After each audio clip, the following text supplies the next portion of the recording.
Dear student, this is the second video related to the lesson water resources. Where is then water scarcity likely to occur? तब यानी जल दुर्लभता कहाँ आती है,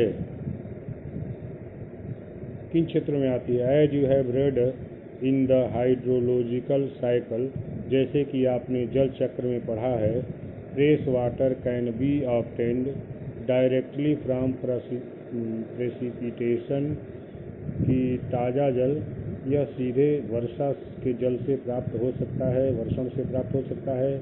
सरफेस रन ऑफ यानी सतही जल अपवाह से प्राप्त हो सकता है। एंड ग्राउंड वाटर और भूमिगत जल से प्राप्त हो सकता है। It is possible is it possible that an area और रीजन, क्या संभव है कि एक क्षेत्र में हैव एम्पल वाटर रिसोर्सेज, कि किसी क्षेत्र में जल की पर्याप्त मात्रा है, but is still facing water scarcity, लेकिन फिर भी जल दुर्लभता का सामना वो शहर कर रहा है या क्षेत्र कर रहा है। Many of our cities are such examples, हमारे बहुत से शहर इसके उदाहरण हैं। दस इस प्रकार water scarcity may be an outcome of large and growing population, इस प्रकार से जल की कमी में बी एन आउटकम, एक परिणाम हो सकती है ऑफ लार्ज, एक बड़े, एंड ग्रोइंग पॉपुलेशन, बड़ी और बढ़ती हुई जनसंख्या के कारण ये जल दुर्लभता हो सकती है।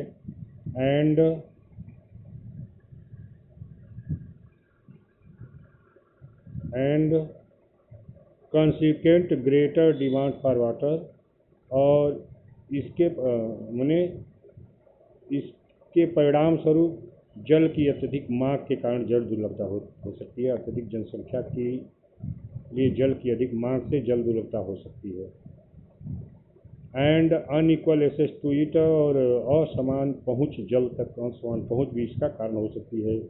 A large population requires more water not only for domestic use, एक बड़ी जनसंख्या को रिक्वायर्स आवश्यकता होती है मोर वाटर, अधिक पानी की, not only for domestic use, केवल घरेलू प्रयोग के लिए ही नहीं, but also to produce more food, बल्कि अधिक भोजन उत्पन्न करने के लिए भी हमें जल की आवश्यकता पड़ती है। हैंस इसलिए to facilitate higher food grain production, इसलिए अत्यधिक अनाज की सुविधा, यानी अधिक से अधिक अनाज की सुविधा के लिए, फैसिलिटी के लिए, water resources are being over exploited, जल संसाधनों का ओवर एक्सप्लॉयटेड मने अत्यधिक शोषण हो रहा है।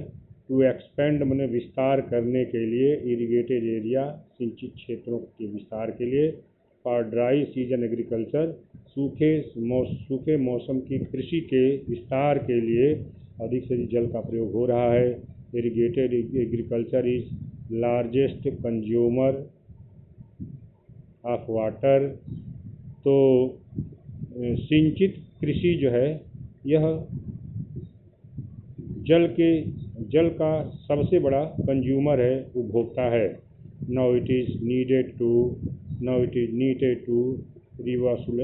रिवॉल्यूशनाइज द एग्रीकल्चर, अब इसकी आवश्यकता है, अब इसकी आवश्यक है कि हम कृषि में क्रांति लाएं, through developing drought resistant crops, यानी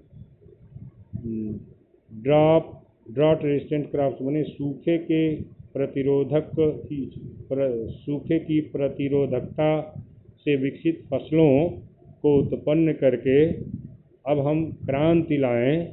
एंड ड्राई फार्मिंग टेक्निक्स, और सूखी कृषि के तकनीकों को अपनाकर हम अधिक से अधिक अनाज उत्पन्न करें। You may have seen in many television advertisements of संभवतः अनेक टेलीविज़न एडवर्टाइजमेंट में देखे होंगे दैट मोस्ट फार्मर्स की अधिकाधिक किसान have there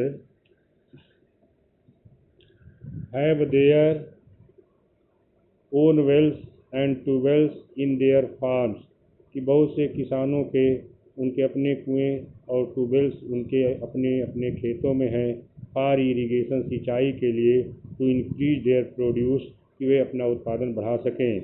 but you ever wondered what this could result in, लेकिन क्या कभी आपने यह आश्चर्य किया है कि इसका क्या परिणाम होगा that it may lead to falling ground water level, कि यह भूमिगत जल के भंडार के नीचे जाने का कारण बन सकता है। Adversely affecting water availability and food security of the people, adversely माने विपरीत रूप से, प्रभावित करते हुए, जल की उपलब्धता को विपरीत से प्रभावित करते हुए और भोजन की सुरक्षा जो लोगों के लिए उपलब्ध है उसको प्रभावित करते हुए इससे भूमिगत जल का भंडार नीचे जा सकता है।